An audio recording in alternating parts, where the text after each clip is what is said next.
ሰላም በመላው ዓለም የምትኖሩ የሀሁ ለሁሉም የኦንላይን ትምህርት ቤት የዩቲዩብ ቻናል ቤተሰቦች በያላችሁበት ሰላማችሁ ይብዛ። ሀሁ ለሁሉም የኦንላይን ትምህርት ቤት አማርኛ፣ እንግሊዝ፣ ሂሳብ እንዲሁም የተለያዩ የማህበራዊና የተፈጥሮ ሳይንስ የትምህርት አይነቶችን ብቃት ባላቸው አስተማሪዎች 24 ሰዓት የማስተማር አገልግሎት እየሰጠ ይገኛል። ቪዲዮ ላይ ባስቀመጥነው ስልካችን በኢሞ፣ በቴሌግራም፣ በዋትሳፕ ይደውሉልን። በተመቻችሁ ሰዓት የምትፈልጉትን የትምህርት አይነት እናስተምራለን። ሰላም የሀሁ ለሁሉም የኦንላይን ትምህርት ቤት የዩቲዩብ ቻናል ቤተሰቦች እንዴት ናችሁ? ሰላም ናችሁ? ሀሁ ለሁሉም የኦንላይን ትምህርት ቤት ተማሪዎቹን ተቀብሎ አማርኛ፣ እንግሊዘኛ፣ ሂሳብና እንዲሁም ሌሎችን ትምህርቶች እያስተማረ ይገኛል። ከእኛ ጋር ማንኛውንም ትምህርት መማር የምትፈልጉ ልጆች ይህ የኦንላይን ትምህርት ቤታችን ስልክ ነው። ይህን አንስታችሁ በኢሞ፣ በዋትሳፕ፣ በቴሌግራም ወይም ደግሞ በቀጥታ መስመር እናንተ በሚመቻችሁ ብታናገሩን፣ ብትደውሉልን፣ ቴክስት ብትጽፉልን ወይም ቮይስ ብታስቀምጡልን እናንተ በሚመቻችሁ በማንኛውም ሰዓት እንድትማሩ ሁኔታዎችን አመቻችተን እንድትማሩ እናደርጋለን። በዛሬው ዝግጅታችን በተመሳሳይ ወይም ደግሞ ተመሳሳይ ባህሪ ባለው ሁኔታ ቅርጻቸውን የሚቀይሩ ፊደላትን በአንድ ላይ አሰባስቤ ይዤላችሁ መጥቻለሁ።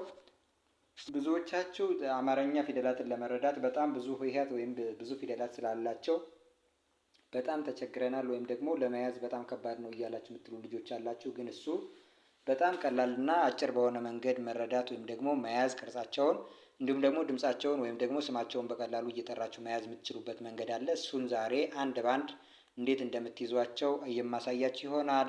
ቤተሰብ ያልሆናችሁ ልጆች ሳብስክራይብ እያደረጋችሁ ቤተሰብ ሁኑ። ማንኛውንም ትምህርታዊ ቪዲዮ በምንለቅበት ሰዓት እንዲደርሳችሁ ይሆናል ማለት ነው። ላይክ፣ ሼር እያደረጋችሁ ለጓደኞቻችሁ እንዲደርስ አድርጉ። እንግዲህ በእነዚህ የምታዩቸው ፊደሎች በአረንጓዴ መደብ ላይ የተጻፉ በቢጫ ከለር የተጻፉ ፊደላት የመጀመሪያ ፊደላት ናቸው። እነዚህም ፊደላት በመጀመሪያው በደንብ ቅርጻቸውንና ስማቸውን ከያዛችሁ በኋላ በሚቀጥለው እነዚህን የሌሎቹን ፊደላት ወይም ደግሞ የእያንዳንዳቸውን ቤተሰብ ደግሞ እንዴት እንደምትይዙ አንድ፣ ሁለተኛ፣ ሶስተኛ ወይም አራት፣ አምስትና ስድስት፣ ሰባተኛ ቤተሰቦቻቸውም ከዛም በተጨማሪ ደግሞ ስምንተኛ ቤተሰቦቻቸው ላይ ውስብስብ ፊደላት የሚባሉትን ጨምረን በእያንዳንዳቸው ተያያዥ ባለው ሁኔታ ከየቤተሰቦቻቸው ጋር መድበናቸዋል። ስለዚህ እነዚህም በቀላሉ እንዴት እንደምትይዙ በቁጥር 1 2 3 4 5 6 7 ወይም እስከ ስምንተኛ ቤተሰቦቻቸው በቀላሉ ቅርጻቸው ምን እንደሚመስል ወይም ደግሞ እያንዳንዳቸው በየቤተሰባቸው ምን እንደሆነ ዝምድናቸውና ድምጻቸው እንዲሁም ደግሞ ቅርጻቸው ምን ተያያዥነት አለው በቀላሉስ እንዴት እንይዘዋለን የሚል ጥያቄ ያላችሁ ልጆች በዛሬው ቪዲዮአችን ያን ማሳያችሁ ይሆናል። እስከ መጨረሻው ተከታተሉ። መጀመሪያ ፊደላትን በየቤተሰባቸው በየራሳቸው ቤተሰብ እየጠራሁ አብረን እየጠራን እንለማመዳለን። ከዛ በኋላ ደግሞ የቤተሰባት ማለትም የፊደላት እያንዳንዳቸው ቤተሰባት ተያያዥነታቸው ምንድን ነው የሚለውን አሳያችኋለሁ። ያን ብቻ ሳይሆን እንዴት መያዝ እንዳለባችሁም ጭምር የማሳያችሁ ይሆናል። የመጀመሪያው በዛሬው ትምህርቴ ከእነዚህ ቤተሰቦች ጋር ተያያዥነት ያለው ብዬ ያመጣሁት ለ ነው።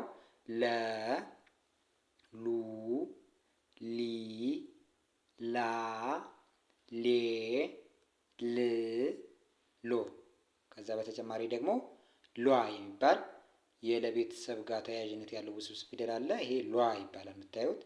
ቀጣዩ ደግሞ ሰ፣ ሱ፣ ሲ፣ ሳ፣ ሴ፣ ስ፣ ሶ።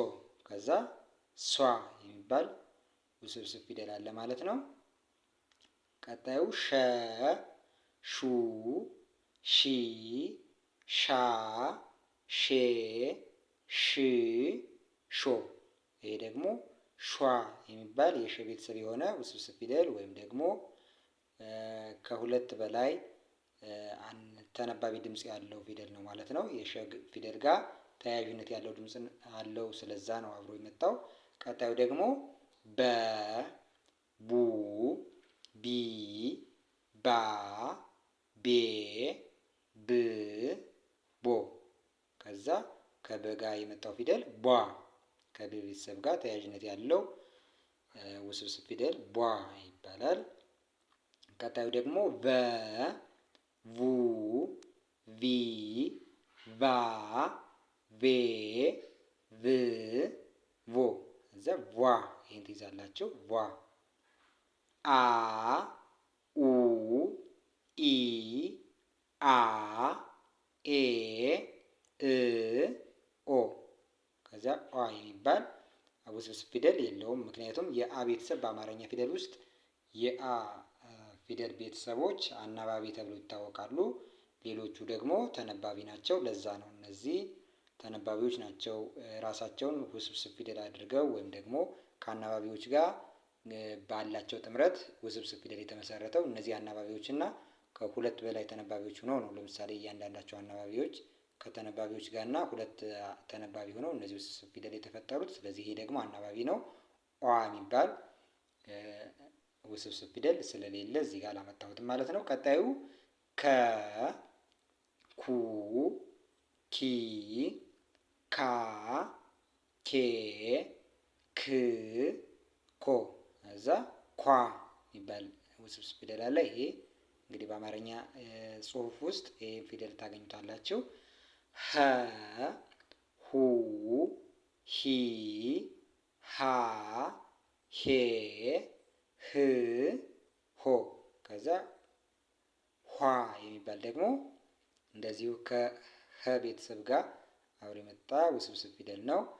ዘ፣ ዙ፣ ዚ፣ ዛ፣ ዜ፣ ዝ፣ ዞ ከዛ ዟ ይባላል። ይሄ ደግሞ ቀጣዩ ዠ፣ ዡ፣ ዢ፣ ዣ፣ ዤ፣ ዥ፣ ዦ ከዛ ዧ ይባላል። ይሄ ደግሞ የምታዩት ቀጣዩ ፊደል ደ፣ ዱ፣ ዲ፣ ዳ፣ ዴ፣ ድ፣ ዶ ከዛ ዷ የሚባል ውስብስብ ፊደል አለ እዚህ ጋር። ቀጣዩ ፊደል ጀ፣ ጁ፣ ጂ፣ ጃ፣ ጄ፣ ጅ፣ ጆ ከዚያ ጇ። ቀጣዩ ፊደል ደግሞ ጠ፣ ጡ፣ ጲ፣ ጳ፣ ጴ፣ ጵ፣ ጶ ከዛ ጧ የሚባል ውስብስብ ፊደል አለ። ይሄ ደግሞ ጸ፣ ጹ፣ ጺ፣ ጻ፣ ጼ፣ ጽ፣ ጾ ከዛ ይሄ ደግሞ ጿ የሚባል እዚህ ቤተሰብ ጋር እያንዳንዳቸው ጋር ተያያዥነት ካለው መካከል ከጸ ፊደል ጋር ተያያዥነት ያለው ውስብስብ ፊደል ጿ የሚባል ይሄ ፊደል አለ ማለት ነው። እንግዲህ ይህን አሁን የነገርኳችሁ የእያንዳንዳቸውን በየቤተሰባቸው ነው የጠራሁላችሁ። በየቤተሰባቸው ማለት ነው። እያንዳንዳቸውን በየቤተሰባቸው እንደዚህ ከጠራሁላችሁ በኋላ እነዚህ ከየቤተሰባቸው በተጨማሪ በእያንዳንዳቸው በየቤተሰባቸውን ብቻ ሳይሆን በአማርኛ ፊደል በአንደኛ የፊደላት ቤተሰብ ምን አይነት ተያያዥነት አላቸው፣ ሁለተኛ የፊደላት ቤተሰብ ምን አይነት ተያያዥነት አላቸው። እንግዲህ በፊደል ገበታ ውስጥ ወይም ደግሞ በፊደላት ውስጥ በአማርኛ ፊደላት ውስጥ አንደኛ ፊደላት እና ሁለተኛ ፊደላት፣ ሶስተኛ ፊደላት፣ አራተኛ ፊደላት፣ አምስተኛ፣ ስድስት፣ ሰባት እንዲሁም ደግሞ ስምንተኛ ላይ ውስብስብ ፊደላትን አርጌጃቸው የመጣው ፊደላት በእያንዳንዳቸው እየራሳቸው በቅርጽም በድምፅም ተያያዥነት አላቸው። ለምሳሌ መጀመሪያ እነዚህን እያንዳንዳቸውን ቤተሰብ በቅርጽና በድምፅ እንዴት ተያያዥነት እንዳላቸው ለመረዳት የመጀመሪያ ፊደላትን መያዙ ወሳኝ ነው ማለት ነው። እነዚህ የመጀመሪያ ፊደላት እንግዲህ በአማርኛ የመጀመሪያ ፊደላት ውስጥ መጀመሪያ ፊደላት የሚባሉት የራሳቸው ድምፅና የራሳቸው ቅርጽ አላቸው። እነዚህ የራሳቸው ድምፅና የራሳቸው ቅርጽ ያላቸው ፊደላት በየራሳቸው ድምፅ በየራሳቸው ቅርጽ የቆሙ ናቸው። ከዛ በኋላ አናባቢዎቹን እየጨመሩ እንግዲህ እነዚህ ፊደላት ወደ 7 ቤተሰብ ይመሰርታሉ። እነዚህ 7 ቤተሰቦች ደግሞ ሰባተኛ የፊደላት ቤተሰብ የሚጋሩት አናባቢ አለ። ስድስተኛ ቤተሰቦቹም የሚጋሩት አናባቢ አለ። አምስተኛም፣ አራተኛ ሌሎቹም ለምሳሌ አንደኛዎቹ እንደዚህ በራሳቸው ከቆሙ እነዚህ የራሳቸውን አናባቢ ይዘው የራሳቸውን ድምፅ ይዘው ሲቆሙ ከዛ የሚጋሩት አናባቢ አለ ወይም የሚወጣ የአናባቢው ጎልቶ ማይወጣ ግን ቅላጼ ሆኖ የሚወጣ ድምፅ አለ። ያን ይጋራሉ። ከዛ በተጨማሪ ደግሞ ቅርጻቸውንም ሲቀይሩ በተመሳሳይ ሁኔታ ሊጨምሩት የሚችል ቅጽል አለ። እሺ እሱን ላሳያችሁ። አሁን ግን ከዛ በፊት የመጀመሪያ ፊደላትን አሁንም በድጋሚ እነግራችኋለሁ፣ ጠራላችኋለሁ።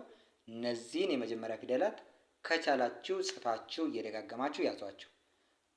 የመጀመሪያ ፊደል ከሆኑ ከለቤተሰብ ውስጥ ይሄው ለ፣ ይሄ ደግሞ ሰ፣ ይሄ ሸ፣ ይሄ በ፣ ይሄ ደግሞ ቨ፣ ይሄ አ፣ ይሄ ከ፣ ይሄ ሀ፣ ይሄ ደግሞ ዘ፣ ይሄኛው ፊደል ዠ፣ ይሄ ደ፣ ይሄኛው ጀ፣ ይሄ ጰ፣ ይሄ ደግሞ ጸ ይባላል። እንግዲህ እነዚህን ከቻላችሁ ጽፋችሁ እየደጋገማችሁ ያዟቸው። አሁንም ትኩረት ስለሚያስፈልገው አንዴ በድጋሜ ልጥራላችሁ።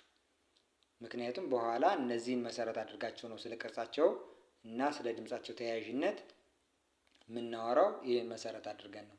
ለ፣ ሰ፣ ሸ፣ በ፣ ቨ፣ አ፣ ከ፣ ሀ፣ ዘ፣ ዠ፣ ደ፣ ጀ፣ ጰ፣ ጸ። እንግዲህ እነዚህን የምታዩቸው ተመሳሳይነት ባለው ሁኔታ ሁለት ሁለት መስመር ወደታች የተዘረጋላቸው እነዚህ አሁን እየጠራሁላቸው ያሉ ፊደሎች እዩዋቸው። አሁን ስለ ቅርጻቸው ልናወራ ነው። ቅርጻቸውንም ድምጻቸውንም በአንድ ላይ አያይዘን ለማውራት እዩዋቸው። ሁሎችም ሁለት ሁለት መስመር ወደታች የተዘረጋለው። ይሄው የለ ሁለት እግር ወይም ሁለት መስመር አለው። የሰ እንደዚሁ፣ የሸ ይኸው ሁለት መስመር፣ የበ ሁለት መስመር፣ የበ፣ የአ፣ የከ፣ የኸ፣ ዘ፣ ዠ፣ ደም እዩት። ይኸው ሁለት መስመር ወደታች የተዘረጋለው አጠር አጠር ቢልም፣ የጀም እንደዚህ ሁለት መስመር አለው አጠር ያለ ነው። የጰም እንደዚሁ እዩት ሁለት መስመር አለው ወደታች የተዘረጋ። የጸም እንደዚሁ። እንግዲህ እነዚህ ፊደላት አሁን የመጀመሪያ ፊደላት ናቸው። አሁን እንደዚህ ደጋግሜ የጠራሁላችሁ ሁለተኛ ፊደላት ወይም ደግሞ የፊደላት ሁለተኛ ቤተሰቦቻቸው ስታዩቸው ከእነዚህ ከመጀመሪያ ቤተሰቦቻቸው ጋር በደንብ ያዟቸው ካልኋችሁ ላይ ከጎነ ጎናቸው ላይ አግድም አግድም መስመር እየተጨመረ የተጻፉ ናቸው። እንግዲህ ይህንን ለመረዳት በለና በሉ መካከል ያለውን ልዩነት እዩት። በሰና በሱ፣ በሸና በሹ እያደረጋችሁ እያንዳንዱ ልዩነት ከላይ ከታች እዩት። ያለው ልዩነት ምንድን ነው? ከጎናቸው ላይ የተቀጠለው ቅጥል ወይም ደግሞ የተጨመረው አግድም አግድም መስመር ነገር አግድም ነገር የሆነ ቅጽል እሱ ነው ልዩነቱ እንጂ በቅርጽ ተመሳሳይ ናቸው። ለ ከሉ ጋር ምንም የሚለየው ነገር አልነበረም ይሄ ቢቆረጥ። ስለዚህ ሰም ከሱ ጋር፣ ሸ ከሹ ጋር፣ በ ከቡ ጋር ያለውን ልዩነት እንዲሁም ደግሞ ሌሎቹንም እስከ መጨረሻው ስታዩቸው አግድም መስመር ከጎናቸው ላይ ያለው ነገር እሱ ነው ልዩነቱ። ከዛ በተጨማሪ ድምጻቸው ደግሞ እነዚህ ሁለተኛ ቤተሰቦች ኡ የሚል የጋራ ድምጽ ወይም አናባቢ ያላቸው ኡ የሚል እሱ ድምጽ በጋራ ቅላጼ ሆኖ ወይም ደግሞ ዜማ ኑሮት ሲወጣ ታዩታላችሁ። እሱን እየጠራው እናንተ ደግሞ በጥሞና አብራችሁን እየጠራችሁ ምን እንደሆነ ተያያዥነቱ ከቅርጻቸው በግልጽ ሁኔታ ተረድታችኋል ብዬ አስባለሁ። ድምጻቸውን ደግሞ እዩት። ሉ፣ ሱ፣ ሹ፣ ቡ፣ ቡ፣ ኡ፣ ኩ፣ ሁ፣ ዙ፣ ዡ፣ ዱ፣ ጁ፣ ጡ፣ ጹ። እንግዲህ እዩት። ኡ የሚል አሁን በሉ ስንል፣ ሱ ስንል፣ ሹ ስንል፣ ቡ ስንል፣ ቡ ስንል፣ ኡ ስንል እያንዳንዳቸውን ስንጠራ ኡ የሚል ድምፅ አለ። እንግዲህ እነዚህ እያንዳንዳቸው የለ ሁለተኛ ቤተሰብና የሰ ሁለተኛ የሸ እንዲሁም የእያንዳንዳቸው ሁለተኛ ቤተሰቦቻችን ስታዩ ኡ የሚል ድምፅ በጋራ ይጋራሉ። ከዛ በተጨማሪ ደግሞ እያንዳንዳቸው ላይ የየቤተሰባቸው ልዩነት ሆኖ የወጣው የቅርጻቸው ልዩነት ከጎናቸው ላይ አግድም አግድም መስመር አለው። እሱን ይዛቸዋል። አሁን ቀጥታ ወደ ሶስተኛ የፊደላት ቤተሰብ እንሂድ። እንግዲህ አንደኛ ፊደላትን በድጋሚ ያዙ ብያችኋለሁ። እነሱን ከያዛችሁ በኋላ እንግዲህ አንደኛ እና ሶስተኛ ፊደላት ቤተሰብ ያለው አንደኛውን ከያዛችሁ በኋላ ከየው እግሩ ሸፈፍ ሸፈፍ ያለ ብቻ ወደ አንድ በኩል እዩት፣ እስከ መጨረሻው እዩት። ምንም ሌላ ልዩነት የለውም። እግራቸው ወደ አንድ በኩል ሸፈፍ ሸፈፍ ሸፈፍ ያለ ነው። ስለዚህ እሱን በደንብ ያዙ። አሁን እሱን ልጥራላችሁ። ኢ የሚል ይሄ ደግሞ የጋራ ድምፅ ይኖረዋል። ኢ የሚል እሱን አብረን እያልን እናንተ ደግሞ ይሄ ድምፅ እንዴት አለው የለውም የሚለውን ተረዱታላችሁ ማለት ነው። ሊ፣ ሲ፣ ሺ፣ ቢ፣ ቪ፣ ኢ፣ ኪ፣ ሂ፣ ዚ፣ ዢ፣ ዲ፣ ጂ፣ ጲ፣ ጺ። እንግዲህ ይህን የሰማችሁት በጋራ ተመሳሳይ የሆነ ድምፅ የተጋሩት ድምፅ አለ። ለምሳሌ ሊ ስንል፣ ሲ ስንል፣ ሺ እያልን ስንቀጥል ሌሎችንም ስንል ኢ የሚል ድምፅ እንዳለው አይታችኋል። ቅርጻቸው ደግሞ በአሁንም በድጋሚ ልንገራችሁ። ከእግራቸው ላይ ወደ ቀኝ በኩል ሸፈፍ ሸፈፍ ያለ የተቀጸለ ወይም የተጨመረ መስመር አለ። እሱ ነው ልዩነታቸው።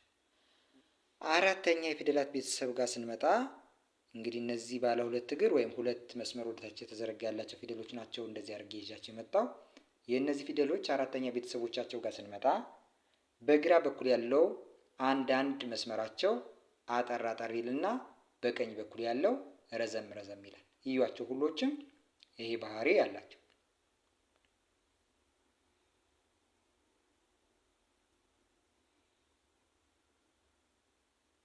በደንብ አይታችኋቸዋል።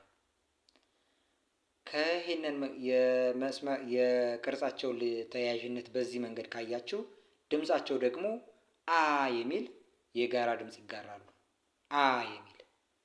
አ የሚል የጋራ ጎልቶ ያልወጣ አናባቢ የሆነ ድምፅ ይጋራሉ።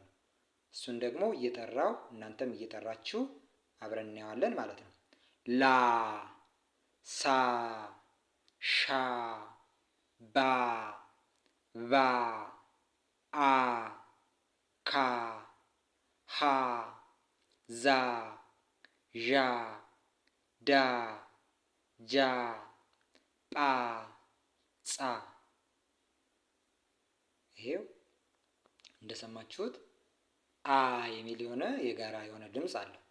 ላ ስንል፣ ሳ ስንል፣ ሻ ስንል፣ ባ ስንል እንደምትሰሙት አ የሚል ቅላጼ ያለው በግራ በኩል ያለ መስመራ ወይም እግራቸው አማጠሩ የቅርጽ ልዩነታቸው ከዛ ልዩነታቸው በተጨማሪ ድምጻቸው ደግሞ አ የሚል ድምፅ ይጋራሉ። አንድ መስመር በማሳጠር የተመሰረቱ መሆናቸው በዚህ ቅርጻቸው የጋራ የሆነ ባህሪ አላቸው። በቀላሉ በዚህ መንገድ መያዝ ትችላላችሁ። አምስተኛ ቤተሰቦች በቀኝ በኩል ካለ እግራቸው ላይ 0 ወይም ደግሞ ቀለበት የምታዩትን ቅርጽ ከቀኝ እግራቸው ላይ በመጨመር የተመሰረቱ ናቸው። አምስተኛ የእነዚህ ፊደላት አምስተኛ ቤተሰቦቻቸው በዛ መንገድ የተመሰረቱ ናቸው። ይሄ ከዚህ በተጨማሪ ደግሞ ኤ የሚል የጋራ ድምፅ ይጋራሉ። እሱን አብረን እየጠራን እንግዲህ ምን እንደሆነ ልዩነታቸው ምን ይሆናል ማለት ነው። ሌ፣ ሴ፣ ሼ፣ ቤ፣ ቬ፣ ኤ፣ ኬ፣ ሄ፣ ዜ፣ ዤ፣ ዴ፣ ጄ፣ ጴ፣ ጼ። እንግዲህ እንደሰማችሁት ኤ የሚል ድምፅ። ስለዚህ ቅርጻቸው ከቀኝ እግራቸው ላይ ቀለበት ያለው ከማመሳሰሉ በተጨማሪ ድምፅ ደግሞ ኤ የሚል ጎላ ያለ ድምፅ በአናባቢ መልክ የወጣ የጋራ የሚያጋራቸው ድምፅ አለ። ለምሳሌ ሌ፣ ሴ፣ ሼ፣ ቤ ስንል እንደምትሰሙት ኤ የሚል ድምፅ አለው ማለት ነው። ከዛ ቀጥሎ ስድስተኛ ቤተሰቦቻቸው ጋር ስንመጣ ቅርጻቸው በየራሳቸው አንድ ናቸው ሊባሉ የሚችሉ አይደሉም፣ ወይም የጋራ የሚጋሩት ነገር የላቸውም። ለምሳሌ ልና ስ ስታዩቸው ል በውስጥ በኩል ካለው እግሯ ላይ ነው ቀለበት የጨመረችው። ስ ደግሞ ከነበረው ቀጥ ካለው ከአናቷ ላይ ከተቀጸለው ቅጽያ ላይ ወደ ግራ በኩል ዘንበል ያለች ናት። ሽም እንደዚህ ወደ ግራ ዘንበል ያለች ናት። ብና ብ ስናያቸው ደግሞ በግራ በኩል የሆነ ቅጽል ነው፣ አግድም መስመር ነው የጨመሩት። ስታዩት ዝግዛግ ካናቱ ላይ የነበረው ዝግዛግ ጨምሮ ሌላ ጨመር ያለ ዝግዛግ ነው የጀመረው። ህ ስታዩቸው ከጎነ ጎናቸው ላይ ዝግዛግ ነው የጨመሩት። ይሄው ከዚህ ላይ ዘንበል ያለ ነገር ተጨመረበት። ይህ ቅርጽ አለው። ድ ጅ ጵ እና ጽ ደግሞ ካናታቸው ላይ እንደምታዩት አግድም መስመር ካናታቸው ላይ ካለው ክባቸው ላይ ወይም ራሳቸው ላይ ብንለው ይሻላል፣ ወይም ጭንቅላታቸው ላይ አግድም መስመር ነው የጨመሩት። ስለዚህ በቅርጽ ሁሎችም የጋራ የሆነ ባህሪ የላቸውም፣ የራሳቸው ቅርጽ ነው የያዙት። ድምፅ ግን የጋራ የሚሆን ድምፅ አላቸው። የሚጋሩት ድምፅ የሚል ድምፅ ይጋራሉ። እሱን እየጠራን እናንተም እየጠራችሁ አብረን እየጠራን ድምፁን እንየው። ል ስ ሽ ብ ቭ እ ክ ህ ዝ ዥ ድ ጅ ጵ ጽ። ይህ የምትሰሙት የሚል የሆነ ሊጋሩት የሚችሉ የጋራ የሆነ ድምፅ አላቸው። ለምሳሌ ድ ስ ሽ እያላችሁ ቀጥሉ ወደዛው። ስለዚህ የሚል ድምፅ ይኖረዋል። ስለዚህ ሙሉ የአማርኛ ፊደላት ይህን ድምፅ ግን ይጋራሉ። እኔ የቅርጻቸውንም ድምፃቸውንም ይጋራሉ ብዬ ያሰብኳቸውን ሰብሰብ አደረኩላችሁ እንጂ እያንዳንዱ ፊደል በድምፅ የጋራ የሆነ ድምፅ አለው። ሙሉ የአማርኛ ፊደላት አንደኛ ቤተሰቦቻቸው ጋር ቅርጻቸውን ከያዛችሁ በኋላ ሁለተኛ ቤተሰቦቻቸው ሊጋሩት የሚችሉ የጋራ ድምፅ አላቸው። ሶስተኛ ቤተሰቦቻቸው እንደዚህ፣ አራት እንደነገርኳችሁ ሁሉም ይህን ድምፅ እየተጋሩ ይሄዳሉ። አሁን ሰባተኛ የፊደላት ቤተሰብ የሆኑት ደግሞ በዚህ የምታዩቸው እነዚህ ባለ ሁለት እግር ፊደላት ወይም ደግሞ ሁለት መስመር ወደታች የተዘረጋ ያላቸውን ፊደላት ነው ይዤላችሁ የመጣው። እነዚህ ፊደሎች ልክ አራተኛ ላይ በግራ በኩል ያለው መስመራቸው አጠር ብሎ በቀኝ በኩል ያለው ይረዝማል ብያችሁ ነበር። ሰባተኛ ላይ ስንመጣ ደግሞ በግራ በኩል ያለውን ያስረዝሙና በቀኝ በኩል ያለውን ያሳጥራሉ። ማለትም ለአራተኛው የፊደል ቅርጽ ማሳጠርና ማስረዘም የነበረው በተቃራኒ በኩል ማለት ነው። ምናልባትም እንደምታዩት በትክክል ካያችሁት የለቤተሰብ ነው። ከነዚህ ሰባተኛ ላይ የለቤተሰብ እግሩን በማሳጠር አይደለም ቅርጹ የሚቀይረው። ከምታዩት ጎኑ ላይ ነው የሆነ ዜሮ ወይም ክብ ጨምሮ ያለው ቅጽል ቀጥሎ ሎ የሚባል ቅርጽ የያዘው። ሌሎቹን ግን ስታዩቸው በዚያ መንገድ ነው። በቀኝ በኩል ያለውን መስመር አጠር አድርጎ በግራ በኩል ያለውን ረዘም ያለ ነው። ስለዚህ የአራተኛው ተቃራኒ እግሩን ማሳጠር እና ማስረዘም፣ ማቃረን፣ ማቀያየር ማለት ነው። ተቃራኒ ማድረግ፣ ያጠረውን ይረዝማል፣ የረዘመው ያጥራል። ስለዚህ አራተኛ ላይ ያለው ቅርጻቸው ለሰባተኛው ተቃራኒ በሆነ ሁኔታ ነው የሚቀይሩት። እሱን እዩት። ለመያዝ ስለሚያመቻቸው ብዬ ነው እንደዚህ ያደረጉላችሁ። ስለዚህ ሳና ሶስታቸው ሳ በግራ በኩል ያለው አጠረ፣ ሶ ደግሞ በቀኝ በኩል ያለው አጠረ። ስለዚህ ተቃራኒ እግራቸውን ነው የሚያሳጥሩት ማለት ነው። ይህን እንደዚህ ካያችሁ ድምፅ ደግሞ ኦ የሚል የጋራ ድምፅ አላቸው። እንግዲህ በቀኝ በኩል የእግር ማሳጠር የጋራ ባህሪ፣ ኦ የሚል ድምፅ መጋራት የጋራ ባህሪያቸው ሆነ ማለት ነው። እነዚህ የሰባተኛ የእነዚህ ሁለት መስመር ያላቸው ፊደሎች የጋራ ባህሪ የሰባተኛ ቤተሰቦቻቸው ይሄ ነው ማለት ነው። ስለዚህ ይህን ድምፅ ልጥራላችሁ። ሎ፣ ሶ፣ ሾ፣ ቦ፣ ቮ፣ ኦ፣ ኮ፣ ሆ፣ ዞ፣ ዦ፣ ዶ፣ ጆ፣ ጶ፣ ጾ። ስለዚህ እንደምትሰሙት ሎ፣ ሶ፣ ሾ ስንል ኦ የሚል ድምፅ ሲወጣ ወይም ደግሞ የጋራ ባህሪያቸው ሆኖ ሲወጣ እናያለን። 8ኛ ላይ እነዚህ ፊደላት ከአራተኛ ቤተሰቦቻቸው ጋር እንግዲህ አራተኛ ቤተሰቦቻቸውን እዩዋቸው። ከአራተኛ ቤተሰቦቻቸው ጋር ረዘም ካለው እግራቸው ላይ አግድም መስመር መጨመር። አግድም መስመር ወይም ሪባን ነገር የምታዩት ይሄ ሪባን ነው የተጨመረው፣ ወይም አግድም መስመር በሉት፣ እሱን የተጨመረው። ስለዚህ ይሄን መጨመር ወይም እግራቸው ላይ ረዘም ካለው እግራቸው ላይ የጋራ በሆነ መንገድ አግድም መስመር ጨምረው እናያቸዋለን። ስለዚህ የ8ኛ ቤተሰቦች ወይም እነዚህ ውስብስብ ፊደላት እግራቸው ላይ አግድም መስመር በመጨመር የተጻፉ ናቸው። ይህንን እዩዋቸው። ስለዚህ ከዛ በተጨማሪ ደግሞ ዋ የሚል ድምፅ ይጋራሉ። ሏ፣ ሷ፣ ሿ፣ ቧ፣ ቧ፣ ኳ፣ ኋ፣ ዟ፣ ዧ፣ ዷ፣ ጇ፣ ጧ፣ ጿ። እንግዲህ እንደሰማችሁት ዋ የሚል ነገር አለ። ሏ፣ ሷ፣ ሿ፣ ቧ፣ ቧ እያላችሁ እስከ መጨረሻው ቀጥሉ። እንደምትሰሙት ዋ የሚል ድምፅ አለው ማለት ነው። ስለዚህ ለሪቫይዝ ያህል እነዚህ ፊደላት እንግዲህ በዋናነት አንደኛ ፊደላትን አሁን በድጋሚ ነግራችኋለሁ፣ ያዟቸው። እነዚህን ከያዛችሁ በኋላ በአማርኛ ፊደላት ገበታ ውስጥ ወይም ደግሞ በአማርኛ ፊደላት ውስጥ ሁለተኛ የፊደላት ቤተሰብ ኡ የሚል የጋራ ድምፅ አላቸው።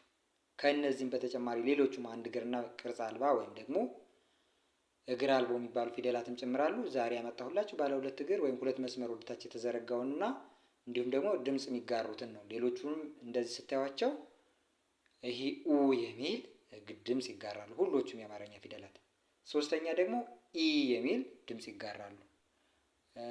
4ኛ ቤተሰብ አ የሚል ይጋራሉ። 5 ኤ የሚል ይጋራሉ። 6 እ የሚል፣ 7 ኦ፣ ውስብስብ ፊደላት ደግሞ ሁሎችም ኦ የሚል ይጋራሉ። በዚህ የራሳቸው ባህሪ የሆነው ባለ 2 እግር ፊደላት የሚባሉት ልዩ የሚያደርጋቸው 4ኛ ቤተሰቦቻቸው ላይ ነው። በዋናነት 4ኛ ቤተሰቦቻቸው ጋር እና 7ኛ ቤተሰቦቻቸው ጋር በተቃራኒ ሁኔታ ያለውን እግራቸውን ሲቀይሩ አይተናል።